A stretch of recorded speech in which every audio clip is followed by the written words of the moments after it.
السلام عليكم ورحمة الله وبركاته. ازيكم يا حبايبي؟ عاملين ايه؟ النهاردة ان شاء الله هنعمل مع بعض باتيه. عندنا المقادير: نص كيلو من الدقيق، وعندنا معلقة صغيرة من الخميرة، ربع معلقة صغيرة من الملح، نص معلقة صغيرة بيكنج باودر،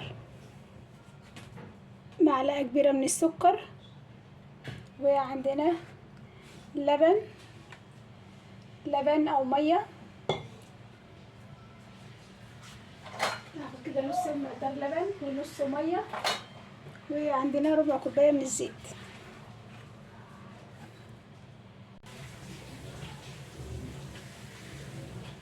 عندنا كده كوباية من اللبن ومية بقى على حسب الاحتياج. أول حاجة نخلط المكونات بتاعتنا دي مع بعض، السوائل.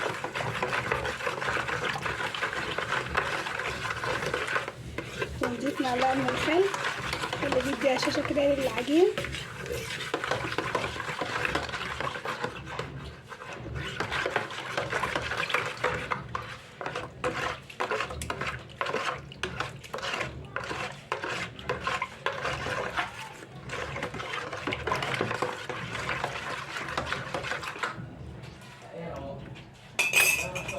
وعندنا هنضيف كده معلقة الخل،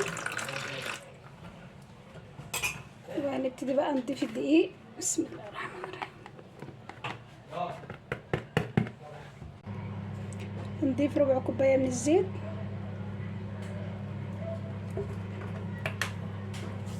ويبقى عندنا معلقة سمنة للفرد،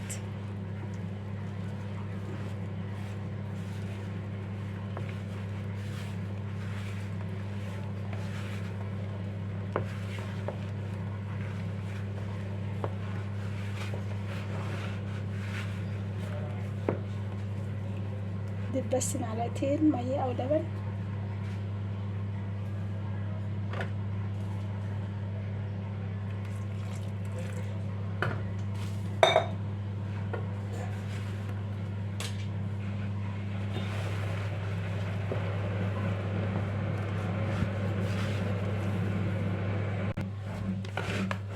العجينة معانا بالشكل ده، لمت كده معانا. هنغطيها بقى ونسيبها ربع ساعة ونشوفها ان شاء الله بعد ربع ساعة. العجينة بتاعتنا ريحناها بالشكل ده وخمرت. نبتدي بقى نشكلها. بسم الله الرحمن الرحيم.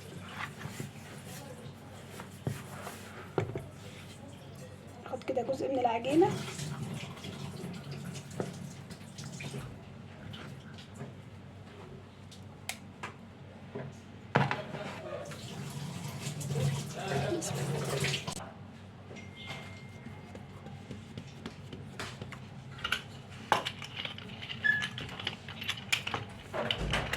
نفرد كده العجينة.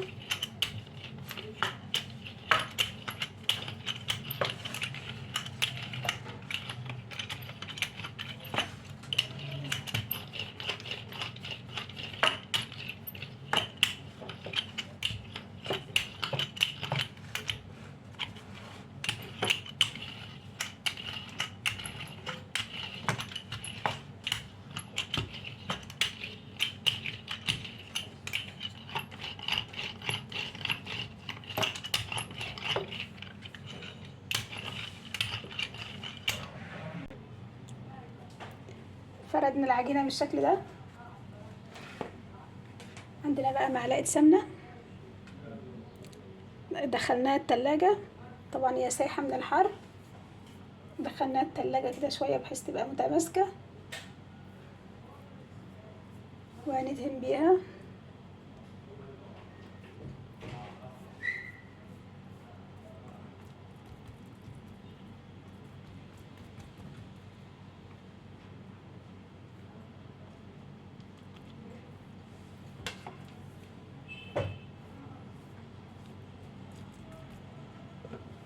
وعندنا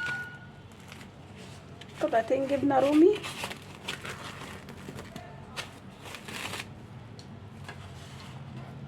بسم الله الرحمن الرحيم.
هنقطع بقى الباتيه بتاعنا.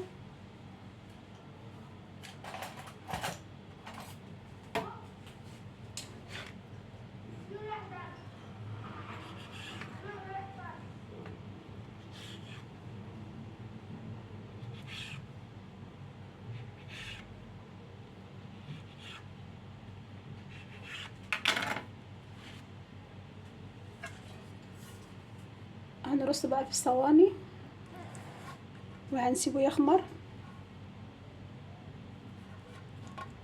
نعدهن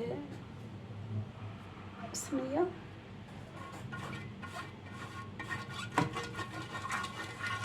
دهنة بس خفيفة عشان العجينة شوية طرية.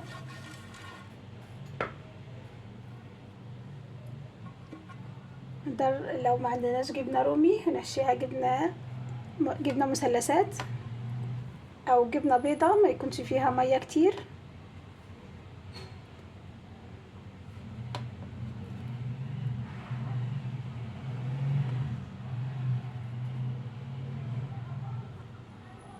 هنكمل بقى الكمية كلها بتاعتنا ونغطيها ونسيبها نص ساعة وبعدين نسويها.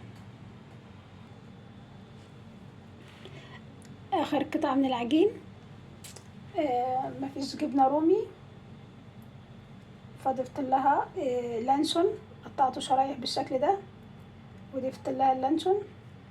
عندي جبنة بيضة بس طبعا الجبنة البيضة اللي هي في العلب دي بتنزل مية كتير، فهتطرلي العجينة كده وتبوشها، فما حبيتش اضيفها يعني. لو جبنة مثلثات بقى تبقى احسن، الجبنة مثلثات ما بتنزلش مية.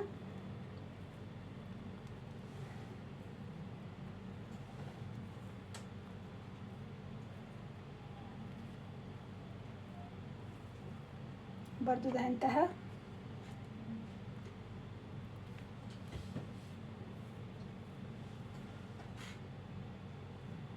لو عندنا زبدة ندهنها زبدة كمان تبقى احسن من السمنة، بس عادي كله شغال يعني مفيش حاجة تقول لا.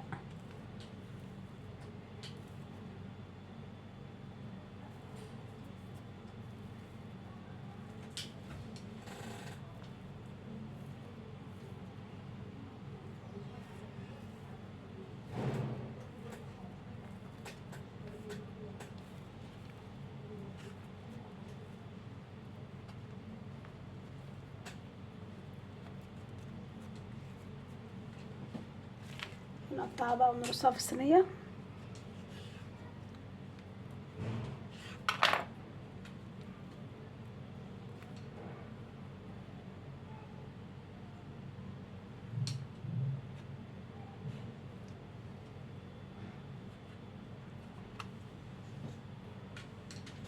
نغطيها بقى ونسيبها تخمر، وبعد نص ساعة نشوفها مع بعض عشان ندينها وندخلها الفرن.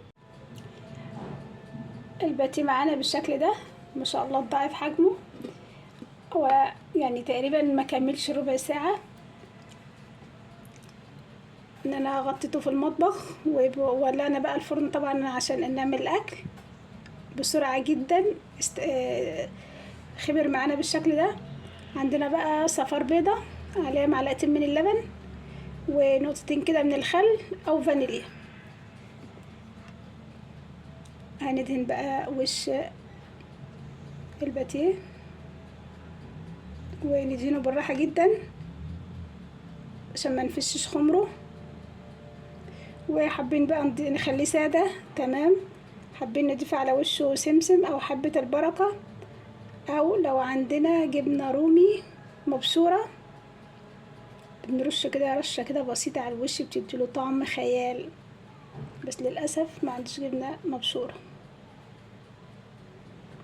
ما قررت يعني ان انا اعمل الوصفة فجأة كده يعني، كنتش عاملة حسابي يعني.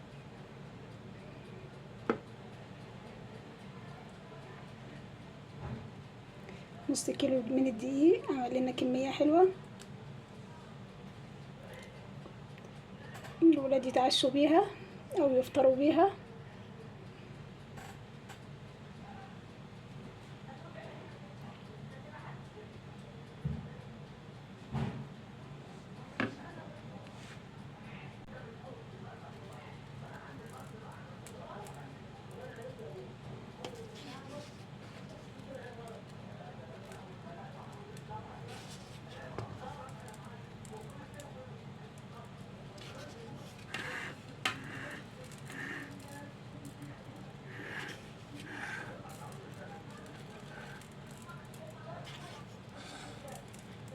لو عندنا معلقة قشطة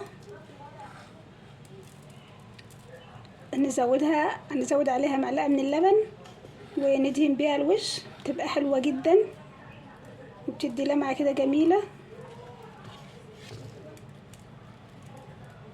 هندخل بقى الفرن على درجة حرارة 200 على الشبكة، ياخد اللون الذهبي كده من تحت ومن فوق. اول ما نخرجها من الفرن نديها بخة بسيطة كده من المية ونغطيها بفوطة تبرد، وبعد ما تبرد هنعبيها بقى في علبة ونشيلها في الفريزر، نعبيها في اكياس على حسب راحتنا يعني.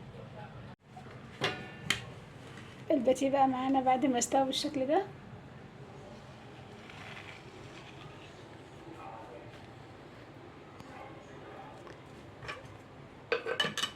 حلو جدا.